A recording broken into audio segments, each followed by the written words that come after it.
2025, what was expected to be a booming economy has now dwindled into a complete PvP. It's truly everyone for the fences now. From Ivy League graduates having to apply to over 500 jobs to land interviews, to rent soaring over $2,000 to $3,000 for what 5 years ago would be considered a complete shitbox. And in the midst of all this, we've got countries threatening and launching missiles at each other, disrespecting each other like they're 12-year-old pubescent children who have just got their first mic on the 360. And as a current finance student in college, I thought about approaching this video with logic and nerdy language that would 1. Stroke my ego, 2. Convince the dumb ladies that I'm smart, and 3. Provide the Cheeto-stained, gooning, plastic microwaving, Aeropostale-wearing, dirty laundry-sniffing men with nonsensical word salads to spew over the dinner table, and turn a lovely Thanksgiving evening into a ruckus that would put the average bar fight to shame. And whilst at that same dinner, the boomers would inevitably discuss how they got their $800,000 3-bedroom, 2-bathroom home in the 70s for about a bag of popcorn and 3 bolts, all while working at a factory creating the springs that go on mouse traps, and then lecture them about how they had everything figured out at their age. Yeah, no shit, Tom. We'd have everything figured out also if our tuition was the fucking price of a Happy Meal. The other day, I was walking downtown with my friend. We were discussing rent prices. We were scrolling online, looking at apartments, and it hit us. Everyone basically has officially lost their damn mind. The same places we planned to move just 2 years ago, or even 1, are now almost double in price. It doesn't take a genius to realize that a 2-bedroom, 1-bath apartment shouldn't cost more than $2,000 in the Midwest. If I'm in New York, understandable, and perhaps even more.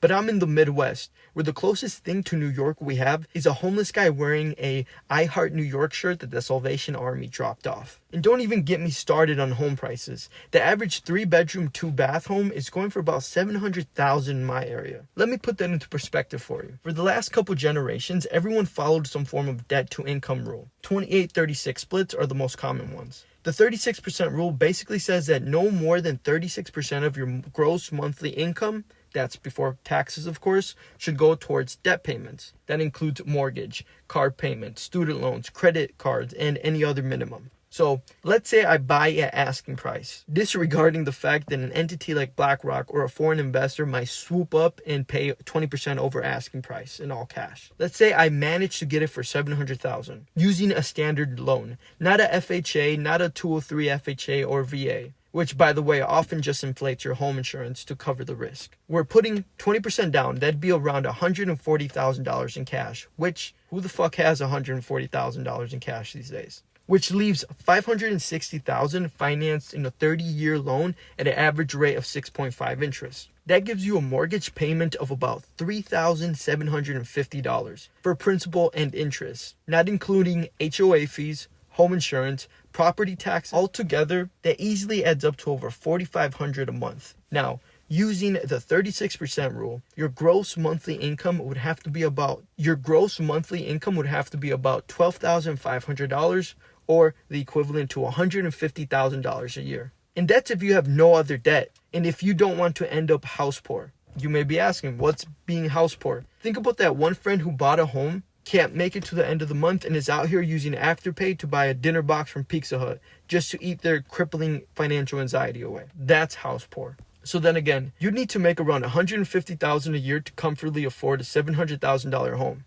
You'd think that that kind of money would get you further, and yeah, I get it. I could move to the middle of buttfuck nowhere and buy the same house for $250,000. But 1, I'm not leaving my family. And 2, I'd lose my mind seeing people wearing Jack Link's branded shirts with a monster in one hand, getting into their massive F-150 that financially crippled them, and is the reason why they can't move out of the town.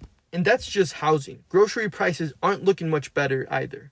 And honestly, I think one of the biggest recession indicators is how many people have lost weight recently. Look, this is pure just anecdotal data. The body positivity movement was going strong when McChickens were just $1. Now they're $3 each, and suddenly I'm hearing crickets from that movement. Some may argue that we became more health conscious. Or is it maybe that the Dave's Chicken Combo just doesn't fit the budget anymore? Then there's gas stations charging Aaron prices. Like, oh, excuse me, you ran down drug dealing, honey bung slinging gas station. I didn't realize I stepped into Aaron in LA.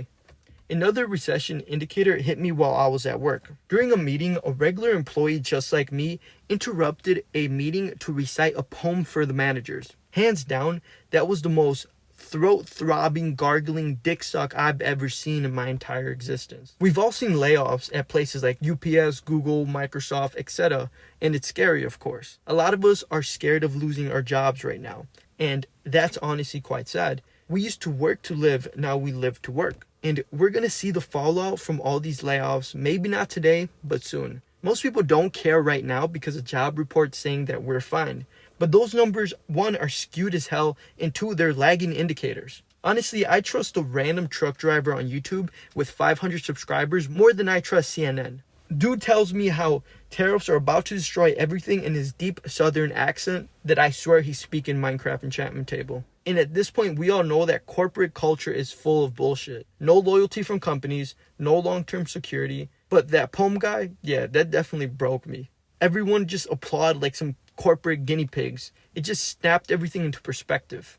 I've got tons of friends who day trade, sending me 150 slide deep economical analysis they've worked on for months, warning about a recession. Meanwhile, my own analysis was watching a grown man read a poem to his manager in hopes of getting a promotion.